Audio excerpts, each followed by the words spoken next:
when you're the boss, how not to be. You don't sexually harass your employees. You don't pressure them, bully them. And my attorney have the proof, the video description, the breakdown, the audio, been typecasted to the point where it's almost impossible for people to see me doing something else. You're no longer allowed to act because you did that one so well that we can't see you as something else. Rumor has it that Christian Keys has reached his breaking point and is dropping hints about alleged hush money deals orchestrated by none other than Tyler Perry to keep certain secrets under wraps. So, what exactly did he say? $100,000 to take my clothes off.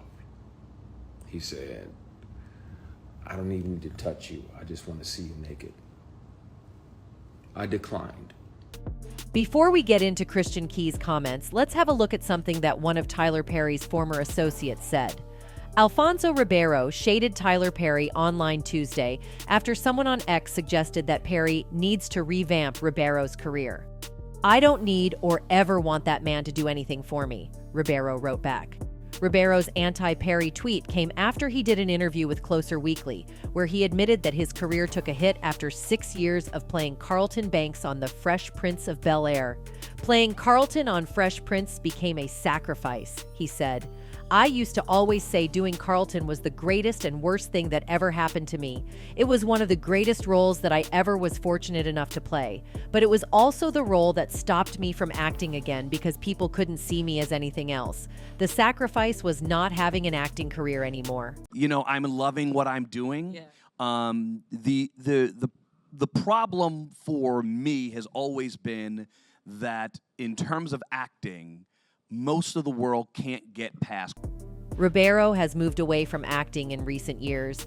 He's directed episodes of shows like Young and Hungry and Casey Undercover and hosts Dancing with the Stars and America's Funniest Home Videos. When asked if he'd return to acting, Ribeiro told Closer Weekly, "I'm enjoying being a host and I'm very happy with it. But yes, I would go back to acting if it was exactly the right thing." Now, the question that is in most people's minds is if Ribeiro wants to go back to acting, why would he not want Tyler Perry's help? Well, one fan commented on this saying, Alfonso doesn't seem like an unreasonable or unnecessarily abrasive guy. There must be a reason for him to have had such a visceral response. A second fan added, sounds like Tyler tried to party with him back in the day and Alfonso had to tell him no. In any case, there is a lot of speculation that Alfonso refused Perry's help because he knows what male actors have been experiencing in Tyler Perry's hands. One person spoke on this saying, "The only reason I understand why Alfonso Ribeiro, Carlton Banks, would say this is because he is very familiar with information concerning Tyler Perry business practices that may put men in sexually compromised positions."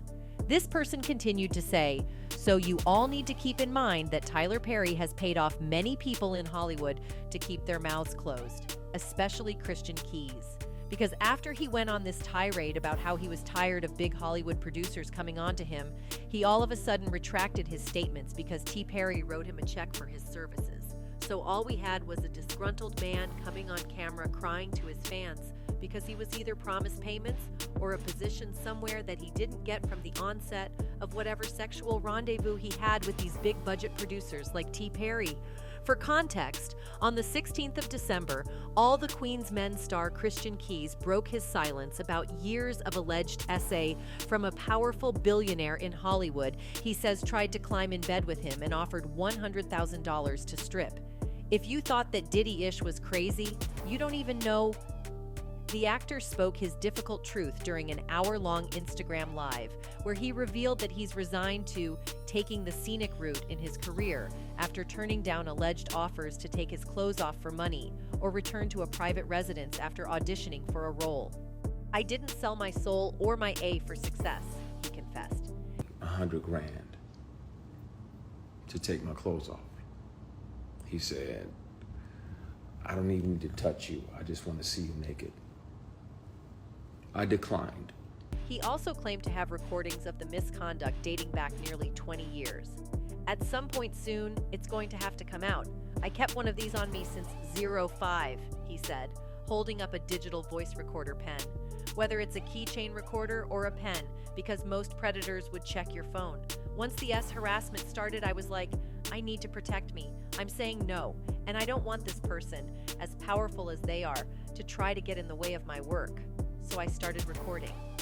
The Detroit native did not go into detail about who harassed him throughout his decades of acting, but promised to expose them soon. I want to tell it on the mountain, over the hills, and everywhere. I want to speak on it. The good news is that they don't even have to believe me. Hopefully they do, but if they don't, they can hear this person. Since the essay started, I've carried many recorder devices on me. Keychains, pens, thumb drives, all of the above. I really want to air that ish out because that bothers me when I'm alone at night. Man, the world is celebrating this person, and they don't even know the shady and predatory way this person moves. Predators resent the prey that gets away. So when you don't say yes, when you don't say oak, I'll acquiesce and literally and figuratively play ball. Because we not doing that, they resent you. Keyes also said this powerful person felt comfortable with the misconduct because he allegedly claimed he had multiple young black men on the payroll, and they would just show up when he requested them to be there. Despite hinting at multiple other alleged victims, Keyes referenced confidentiality and non-disclosure agreements that may keep them quiet. However, he explained that these contracts don't prevent him from turning over evidence of criminal activity. In any case, fans were able to put two and two together and immediately came up with their first suspect, Tyler Perry. In case you're unfamiliar, Keyes got his big break starring in several of Perry's stage plays back in the day, which ended up being the foundation of his billion-dollar production company. The two went on to work in several projects together since 2005, when Keyes says the harassment began, and is the creator of the BET series All the Queen's Men, which Perry is an executive producer of. As social media users debated if Perry may in fact be one of the individuals Keyes is hinting at, many argue that he wouldn't be still working with him if that was the truth. Others, however, took the stance that Perry's S has always been questioned and that they wouldn't be surprised if he's named in Keyes' allegations. Many people consider Tyler Perry a hypocrite. In fact, just recently, Perry's views on religion were parodied by Boondocks. The Boondocks is widely considered one of the funniest shows to ever grace television. Known for pushing the limit on satire, the program has attracted plenty of critics since its 2005 debut. This reportedly includes movie mogul Tyler Perry, who was the subject of a controversial throwback episode.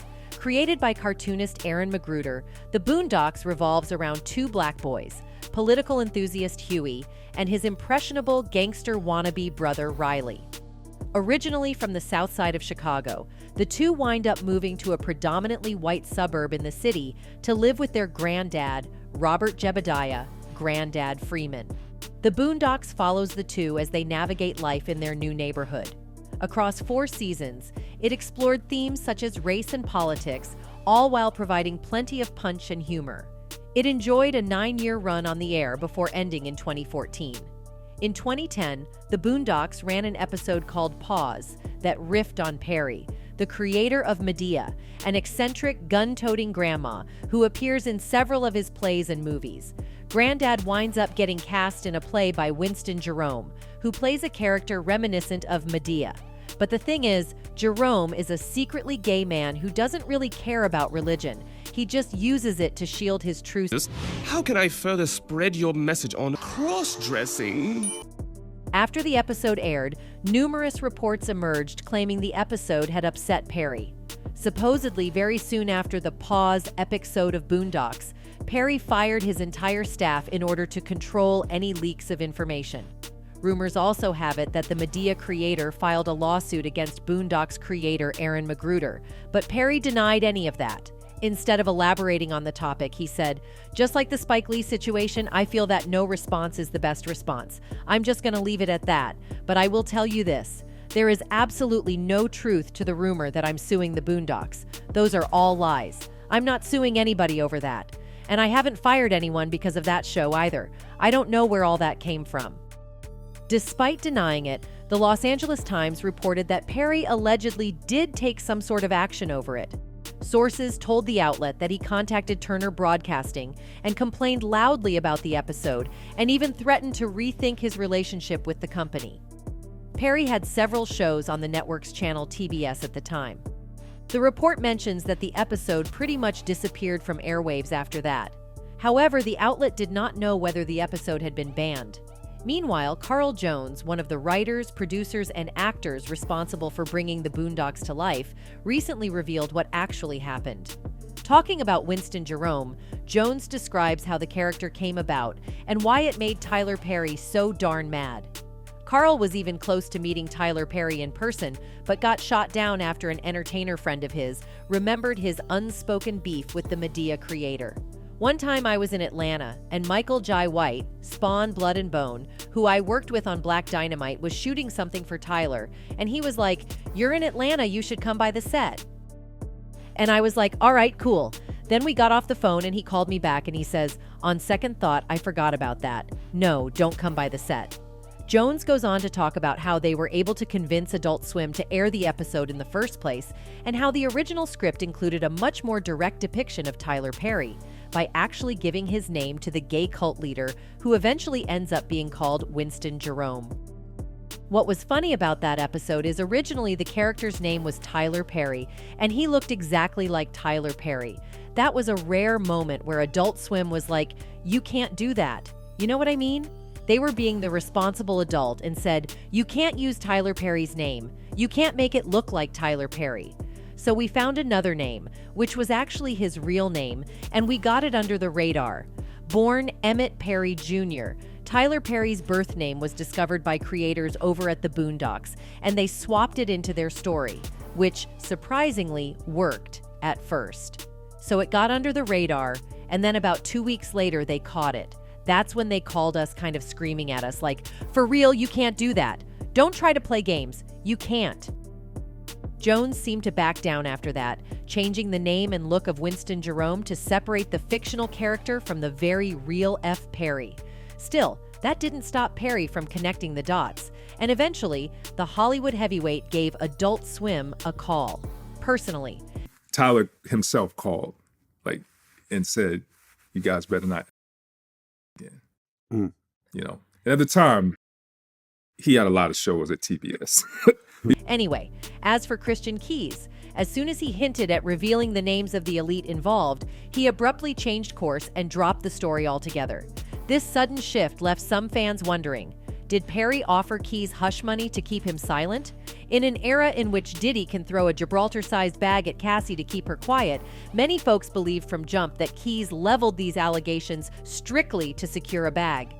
But Perry doesn't give off the impression that he easily capitulates to blackmail or any demands of his time or attention.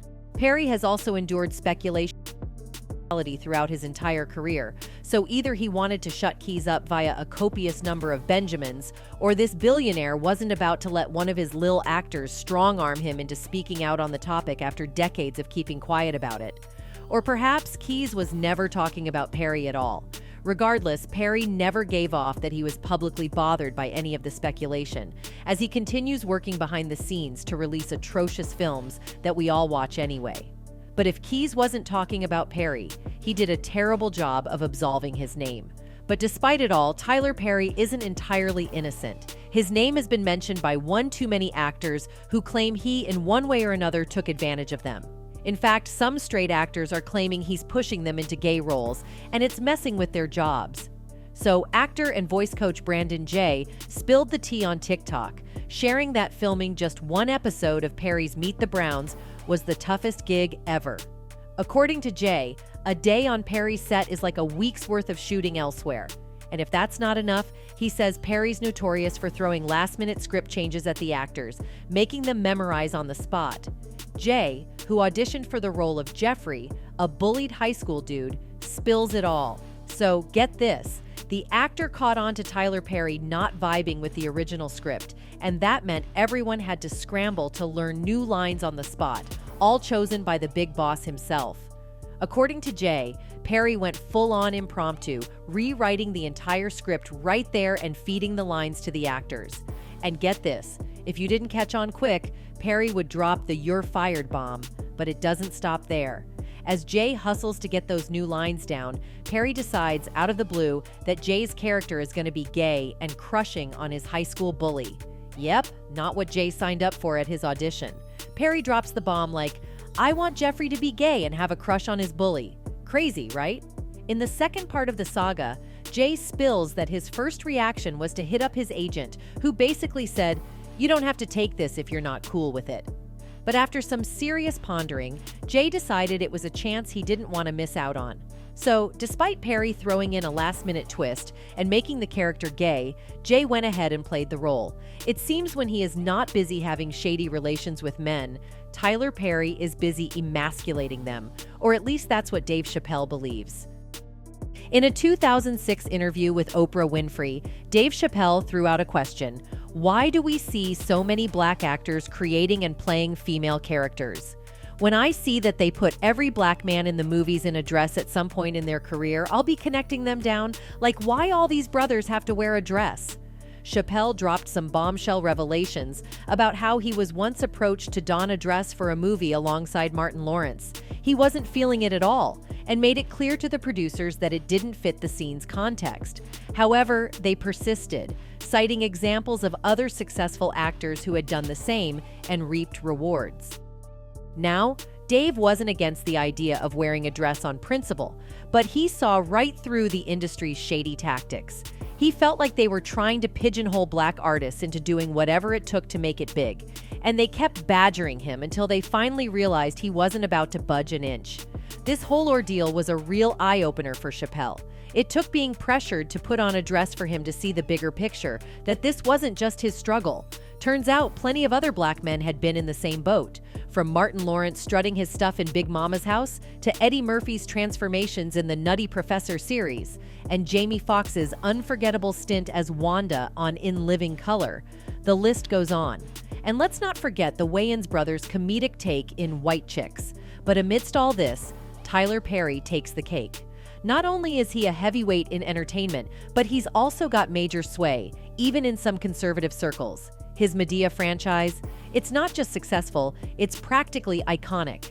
Anyway, during an appearance on T.I.'s Expeditiously podcast, Tyler Perry touched upon Dave Chappelle's long-standing criticism towards an aspect of the entertainment industry, which he believes puts black men in situations where they need to wear dresses in order to be funny. Since his character Madea made her theatrical debut in 2005's Diary of a Mad Black Woman, Perry has achieved meteoric fame and immense wealth, inked partnerships with Oprah's own network and BET, and created the 330-acre Tyler Perry Studios in Atlanta, the first major film studio owned outright by a person of color. Perry's life is a success story, but it's one that has drawn scrutiny from people who believe the 50-year-old multi-hyphenate stooped to a level that Chappelle warned against. While he didn't want to engage in a discourse with Chappelle over his past remarks, Perry said that it has always been his choice to wear Medea's costume, which happens to include a dress. Listen, Chappelle is one of the most brilliant people I have ever seen in my life. Not just in comedy, but the man is smart. A heavy, brilliant thinker, Perry said at around the 20-minute mark. So if that is the case in Hollywood, then okay, that's the case. But you gotta understand, that's not my case. Nobody owned that dress but me, he continued. Nobody told me. A $2 billion franchise. Nobody told me to put it on. Nobody makes me put it on. It was all on stage. Black man owned the whole show. It was my choice. Perry explained that it was his choice to wear a dress for the first movie, and it continues to be his choice 19 movies since then. He also believes that his portrayal of Madea should be seen as him wearing the costume of a character that has made so many people laugh and lifted their spirits. I'm not a man who enjoys wearing a dress, Perry added. For me, as an actor, it's a costume. It's like if somebody goes to work at Walmart, they put on their uniform. For me, that's putting on a uniform, going out and making people laugh, lifting them up, encouraging them, the good that it does for so many people. Anyway, aside from emasculating male actors, there's Tyler Perry's casting choices and how he portrays characters in his movies. No hiding the fact that black-skinned actors are often cast as the villains in his flicks. Take Steve Harris in one of Perry's classics, Diary of a Mad Black Woman. He's playing Charles McCarter, a successful lawyer who turns out to be far from the ideal hubby. Shockingly, he drops the bomb on his wife about another woman in his life and then proceeds to treat her like dirt, eventually kicking her out. If you've been tuning into Tyler's movies and shows, you might have noticed a trend. A lot of the not-so-nice characters tend to be really abusive towards women. It's a concerning thing that's got people raising their voices. A Fall from Grace, where Crystal Fox plays Grace Waters. She's been through the ringer with her ex-husband's affair and decides to take another shot at love with Mehcad Brooks. But to her surprise, as she gets closer to him, she uncovers some seriously dark secrets.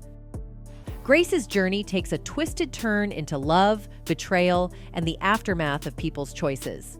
Now, Tyler Perry's movies like Acrimony always stir up discussions on Twitter and other social platforms. Some folks call out Perry for repeatedly showing the struggles of Black women dealing with men's actions in his films. On the flip side, others say he's just shedding light on real-life issues that many Black women can relate to.